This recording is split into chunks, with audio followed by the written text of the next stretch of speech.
पूरा लोकल హైదరాబాద్ తో పాటు తర్వాత స్థాయి నగరాలైన వరంగల్, నిజామాబాద్, ఖమ్మం కూడా అభివృద్ధి పరుస్తున్నాం.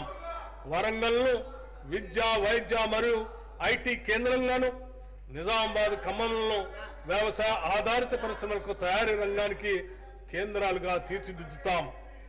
హైదరాబాద్ నగరం శరవేగంతో అభివృద్ధి చెందుతున్నందున తదనుగుణంగా ప్రధాన మౌలిక సదుపాయాలతో పాటు నగరంలో పెరుగుతున్న ట్రాఫిక్ నియంత్రణకు హై సిటీ ప్రణాళిక అమలు చేస్తున్నాం. హెచ్సిటీ ప్రణాళిక అమలు చేస్తున్నాం. ఈ ప్రాజెక్టులో భాగంగా 31 ఫ్లైఓవర్లు, 17 అండర్ పాస్లు, 10 రోడ్ల విస్తరణ పనులు 7,032 కోట్ల రూపాయల అంచనా వ్యయంతో ప్రారంభించాం.